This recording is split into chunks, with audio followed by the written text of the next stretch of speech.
Dengar, saya beritahu, anak-anak yang didoakan, mereka tidak pernah minta dilahirkan. Tapi kalau Anda melahirkan mereka, tanggung jawab untuk mereka.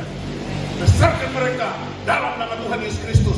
Supaya waktu mereka besar, mereka tidak tinggalkan Tuhan demi jabatan, mereka tidak tinggalkan Tuhan demi karier, mereka tidak tinggalkan Tuhan demi perempuan, demi laki-laki. Mereka tetap dengan Tuhan karena kasih Allah tidak pernah berubah.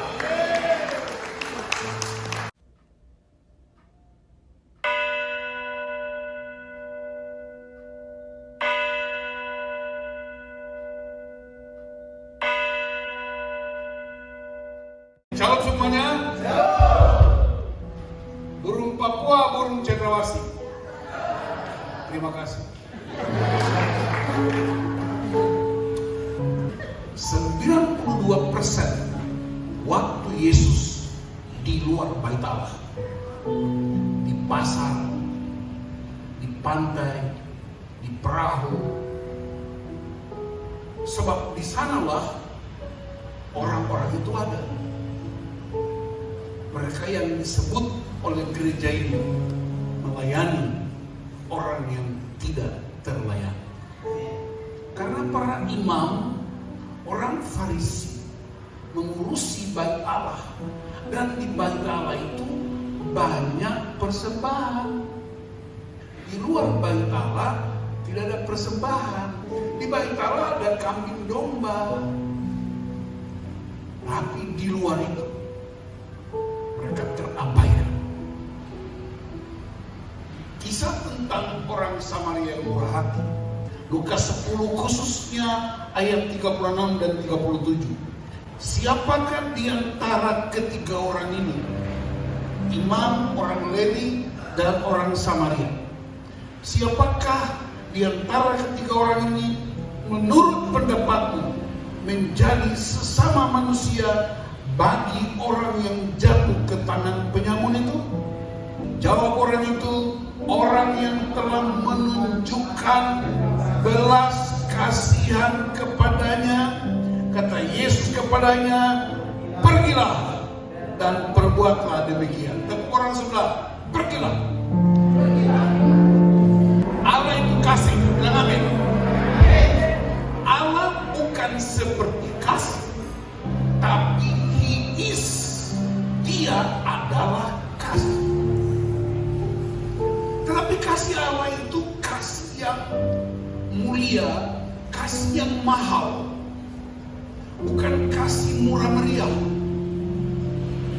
Kekristenan cenderung mempraktekkan kasih yang murah meriah. Orang bikin dosa, oh apa itu masalah biasa saja.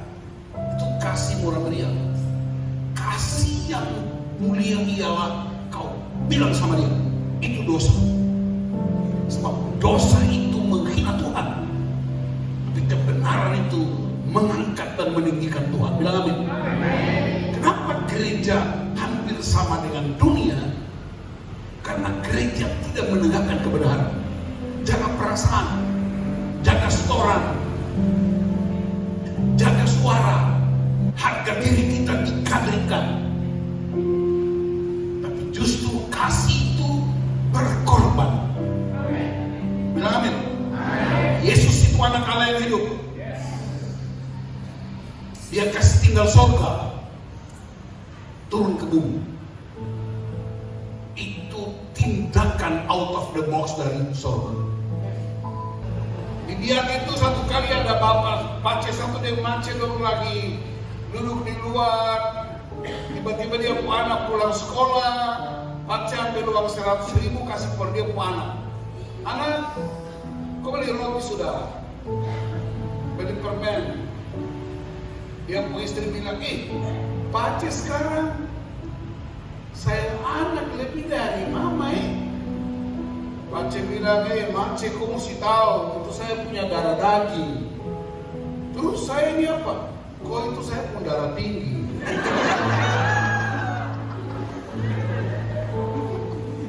Tuhan mengasihi kita, bilang amin. Efesus 3:18, Paulus mengungkapkan prinsip kasih. Kasih itu tinggi, bilang tinggi,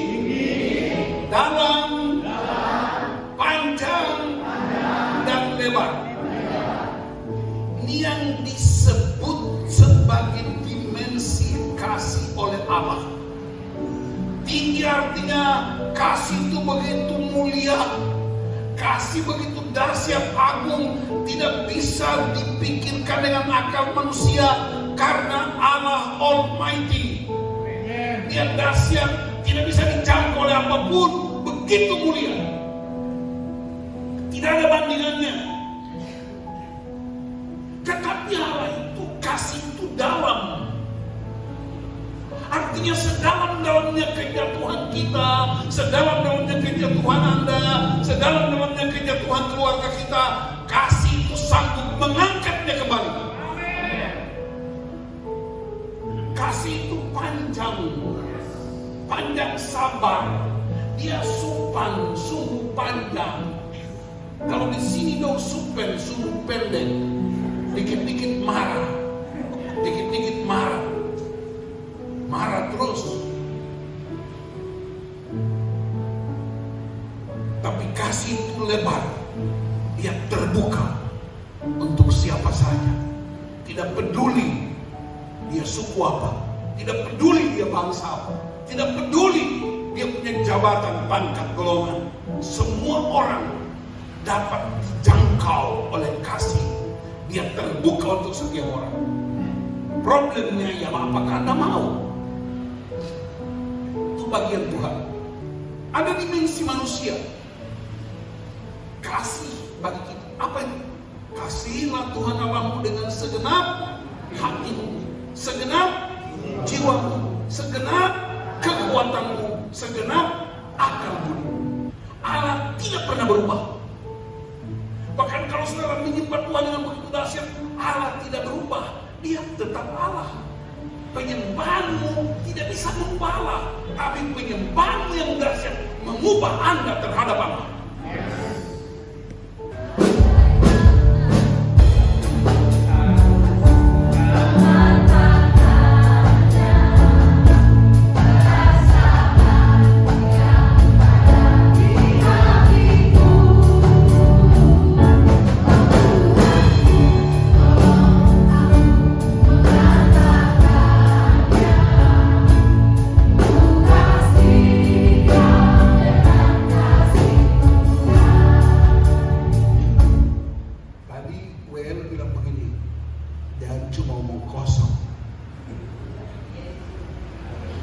Bapak pulang kerja capek, kadang-kadang debu, dia kena hujan, sampai di rumah mama mulai cerewet. Saya mau kasih tahu, itu pintu gerbang, dia pergi dengan kuntilanak. Jadi bagaimana Pak Pendeta? Bapak pulang, mama langsung buka tangan lalu bilang begini, marilah kepadaku suamiku yang meniti lesu dan berbeban berat. Mama sudah siapkan papeda dan ikan kuah. Amin. Papeda itu artinya Papua penuh damai. Haleluya. Jadi mama kalau bapak pulang kerja dia capek, jangan tanya papa. Yang pertama kan mengasihi dengan kasih Tuhan.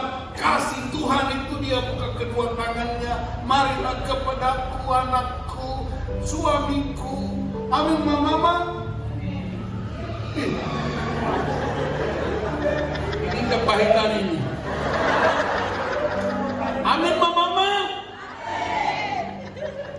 Coba bilang, marilah kepadaku. Yang dulu dekat suaminya bilang, kau yang letih lesu dan berubah. Mama kan sudah siapkan kopi susu dan pisang goreng. Amin. Amin Bapak. Amin. Amin keras.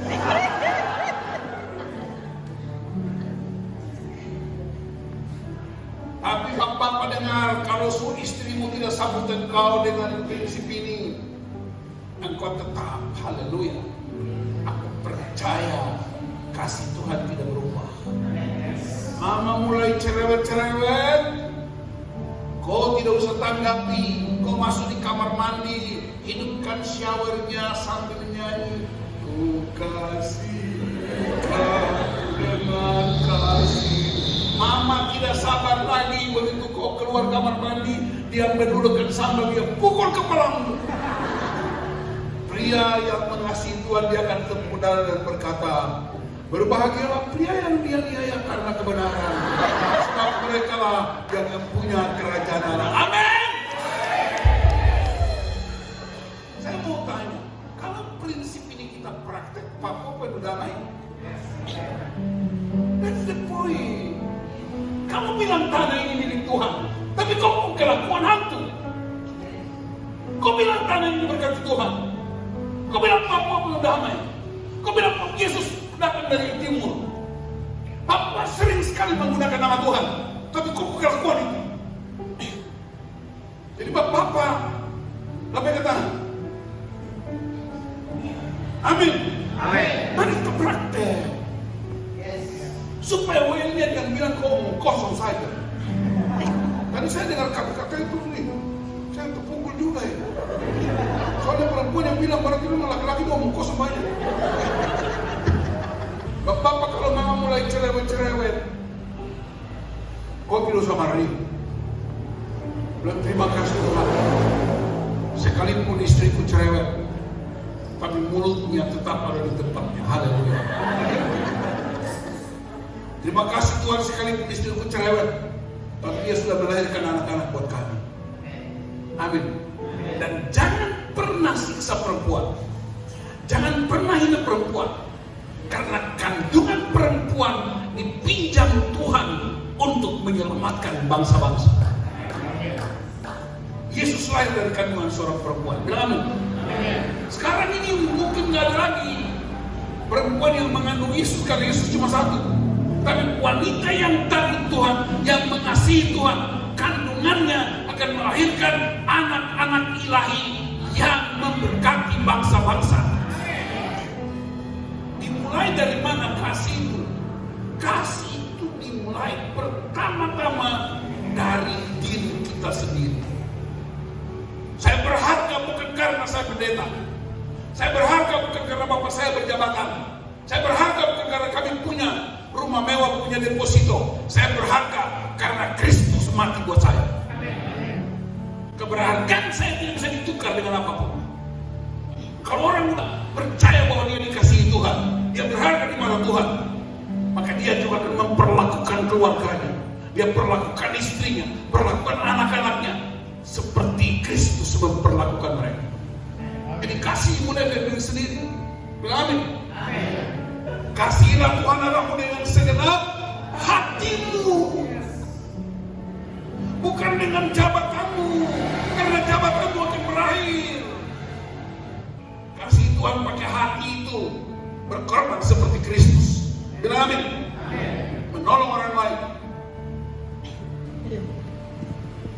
Yesus memberi perumpamaan tentang 3 orang. Tapi kemudian orang Samaria itu lewat. Dia punya belas kasihan. Dia menolong orang yang sekarat itu. Yesus sedang mengajarkan satu prinsip. Kasih lebih utama dari peraturan. Peraturan itu ciptaan manusia. Peraturan itu buatan manusia. Tapi kasih itu hati Allah bagi dunia. Bilang amin. Layani orang karena orang punya jabatan. Layani orang karena orang punya pangkat. Urus orang karena orang punya harta. Tapi orang yang ada di dalam God, itu bukan urusan. Yesus mengidentikan dirinya dengan orang seperti itu. Ketika kamu melakukannya bagi salah satu yang paling hina ini, engkau sudah melakukannya bagiku. Kapan kami lakukan? Waktu aku lapar, kau memberi aku makan. Waktu aku haus, kau memberi aku minum. Waktu aku telanjang, kau memberi aku baju. Waktu aku di penjara, mengunjungi aku. Waktu aku sakit, engkau datang melawat aku. Yesus mengidentikan dirinya dengan orang-orang yang hina, yang terabaikan, yang tidak terlayani di bait Allah. Jadi Pak Gembala, gerejamu ada di tracknya kasih Allah. Mengurus yang tidak terlayani terus, melayani yang tidak terlayani. Gaya hidup Kristus. Seorang bapak gereja namanya Dr. Agustinus, waktu ditanya, Dr. Agustinus, sebenarnya kasih itu apa? Dr. Agustinus bilang, kasih itu punya tangan. Tangan yang diulurkan untuk menolong orang yang terpuruk. Kasih itu punya kaki. Kaki yang melangkah menjumpai mereka yang terabaikan. Kasih itu punya mata yang melihat. Kasih itu punya telinga yang mendengar. Kasih itu punya hati yang menaruh belas kasihan. Dengan perkataan lain, kasih itu tindakan nyata membuat orang mengerti siapa Tuhan. Bilang amin. Saya berdoa supaya jemaat ini, gereja ini menjadi agen utama Allah untuk mengubah kota ini dengan tindakan yang nyata. Kasih itu real, nyata, praktek. Apa buktinya? Yesus turun dari surga. Karena begitu besar kasih Allah akan dunia ini, sehingga ia mengaruniakan anak yang tunggal. Pertanyaannya ialah, dari 3 orang itu Yesus tanya, siapa yang jadi sesamamu? Dia jawab, orang yang menaruh belas kasihan. Berarti orang Samaria kemudian disebut murati. Tapi saya mau kasih tahu yang lain, karena itu perspektif Tuhan untuk menghantam orang Farisi, ahli Taurat yang sombong di bait Allah, tapi tidak peduli dengan jiwa-jiwa. Tuhan sedang mengajarkan buat ahli Taurat yang bertanya itu, bahwa kamu hebat di bait Allah, kamu hebat di gedung gereja, kamu hebat di aturan-aturan, kamu suka bicara kasih, tapi ada orang di depan matamu kamu abaikan. Tapi pesan utama dari kisah ini ialah, perhatikan, orang Samaria itu titip orang itu di penginapan. Dia kasih 1-2 dinar. Tidak cukup. Kenapa? Karena orang itu masih dirawat. Cuma dia janji, nanti aku balik. Kalau ada belanja lebih aku ganti. Itu hati yang baik. Saya perhatikan, siapa yang merawat orang ini di penginapan? Siapa yang rawat? Pemilik penginapan. Pemilik penginapan itu dia balut luka-lukanya, dia bersihkan korengan-korengannya, dia kasih obatnya, dia kasih minumannya, dia suapin, bahkan mohon maaf, mungkin dia akan cebokin karena dia tidak berdaya. Pemilik penginapan. Siapakah pemilik penginapan itu? Yesus Kristus Tuhan. Dia rawat kita, dia urus kita, bahkan dia menyerahkan nyawanya untuk kita. Itu yang disebut action real, kasih yang nyata. Bilang amin. Sampai tingkat itu kita masih sembarangan hidup kita. Sampai tingkat itu kita masih tetap melawan Tuhan. Sampai tingkat itu kita masih pukul istri. Sampai tingkat itu kita masih maki suami. Sampai tingkat itu kita masih bully anak-anak kita. Dengar, saya beritahu, anak-anak yang didoakan, mereka tidak pernah minta dilahirkan. Tapi kalau Anda melahirkan mereka, tanggung jawab untuk mereka. Besarkan mereka dalam nama Tuhan Yesus Kristus, supaya waktu mereka besar, mereka tidak tinggalkan Tuhan demi jabatan, mereka tidak tinggalkan Tuhan demi karier, mereka tidak tinggalkan Tuhan demi perempuan, demi laki-laki. Mereka tetap dengan Tuhan karena kasih Allah tidak pernah berubah. Sekali darah itu bertumpah untuk selama-lamanya. Kalau ini kita praktekkan, saya percaya, saya masih sangat percaya, aku yakin, seburuk-buruknya sebuah negeri, masih ada orang Kristen yang takut akan Tuhan. Seburuk-buruknya sebuah kota, masih ada gereja yang takut akan Tuhan. Dan saya berdoa supaya gereja ini takut Tuhan. Amin. Mempraktekkan kasih Allah. Dimulai dari mana? Kalau orang mengasihi keluarganya, percaya saya, dia pasti mengasihi orang lain. Orang yang mengasihi itu memberi. Kenapa dia beri? Karena dia punya sesuatu. Kita mengasihi bukan untuk dapat sesuatu. Tapi kita mengasihi karena kita sudah dapat dari Tuhan. Dunia mengasihi untuk dapat pahala. Tapi kita mengasihi karena kita sudah dapatkan kasih sesungguhnya dari Allah. Ketika kita mengasihi orang lain, ketika kita beritakan kebenaran dalam situasi apapun, kita melakukan dua hal. Bersaksi dalam bahasa Inggris punya dua istilah. Witness artinya menyaksikan, bercerita, menjelaskan, explanation. Ini seperti saya sedang menjelaskan, ini kesaksian. Tapi Petrus bilang, kami adalah evidence, bukti. Apa bukti? Kami bukti bahwa Yesus itu hidup. Bahasa Latinnya tidak usah ikuti, tapi saya ucapkan. In criminalibus probationes beden eseluse clariores. Artinya bukti harus lebih terang dari cahaya matahari. Jadi kekristenan yang sejati, kasih yang sejati, ada buktinya. Siapakah buktinya? Kamu yang sudah ditebus, kamu yang sudah dibayar mahal, kamu yang sudah dibayar lunas, kamu yang percaya kepada Kristus. Kita adalah bukti bahwa kasih Allah itu agung dan ajaib. Bilang amin. Keluarga kita adalah bukti bagi dunia. Gereja kita adalah bukti bagi dunia bahwa Kristus yang kita sembah, Kristus yang hebat dan dahsyat. Apa kuasanya? Kuasanya bernama kasih agape. Kalau kasih itu kita praktekkan,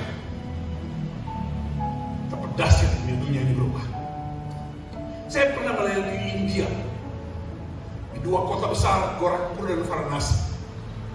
Kami temukan banyak sekali orang percaya Kristus. Sebuah gereja, pendetanya namanya Victor John. Dalam waktu kurang dari 20 tahun, mereka membaptis hampir 30 sampai 40 juta orang Kristen baru. Bukan pindah gereja, pindah agama. Kenapa? Karena yang melakukannya bukan hanya para pendeta, bukan hanya para penginjil, semua anggota jemaat dilatih.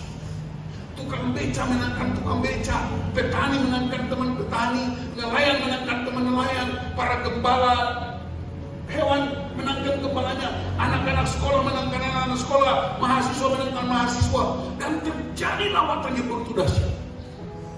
Marketplace dijangkau, anak SMA bisa menangkan satu kelas 200 orang. Tukang beca dia menangkan 1000 tukang beca dalam waktu 1 tahun.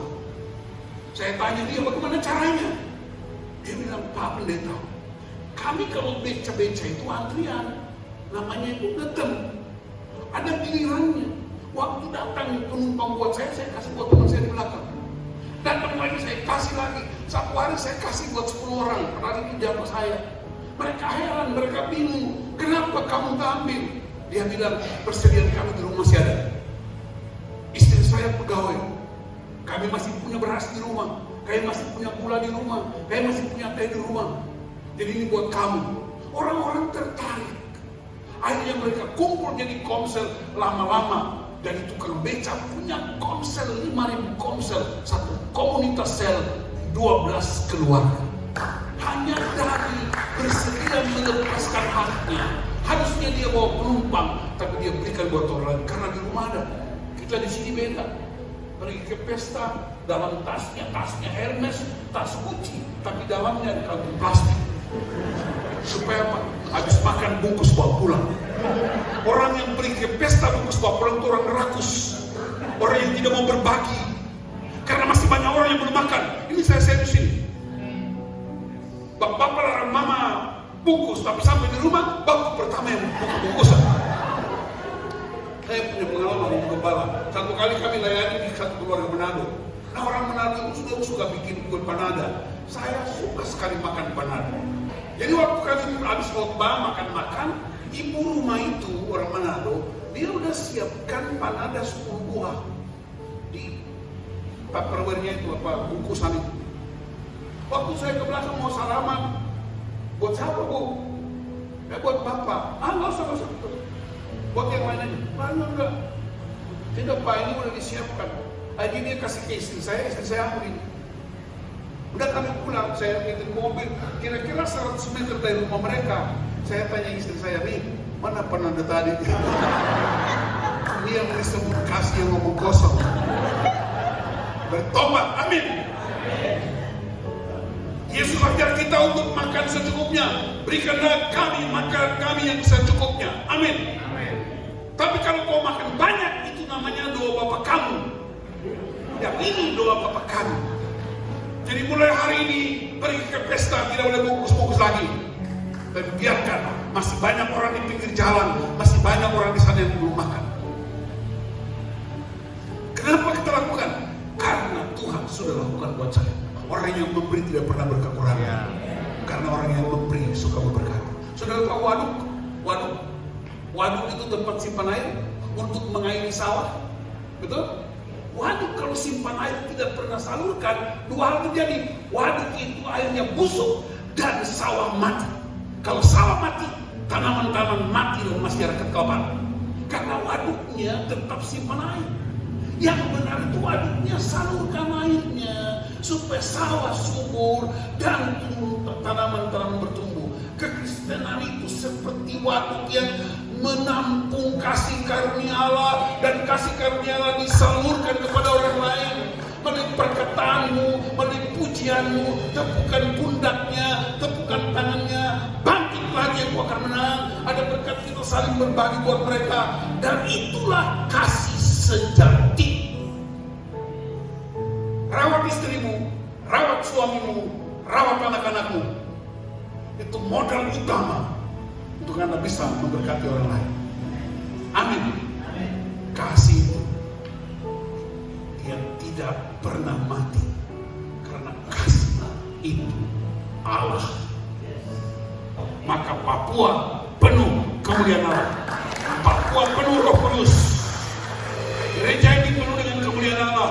Dia mempraktekkan kasih yang dahsyat, kasih yang nyata. Beri mereka makan, engkau lakukan buat Yesus. Beri mereka minum, engkau lakukan buat Yesus. Beri mereka baju, engkau lakukan buat Yesus. Beri mereka datang di rumah sakit, engkau lakukan buat Yesus. Ketika dia terpenjara, engkau kunjungi dia. Kenapa orang gak bikin itu untuk mereka? Karena mereka gak ada bayar balik. Gak ada orang miskin kembalikan apa yang kau lakukan. Gak ada orang haus yang kembalikan. Gak ada orang di penjara yang kembalikan. Gak ada orang rumah sakit yang kembalikan. Gak ada orang yang terasing yang kembalikan. Dan orang tidak suka lakukan itu. Tapi Yesus perintah anak-anaknya, lakukan itu. Kalau kamu mengasihi aku, lakukanlah buat mereka. Amin.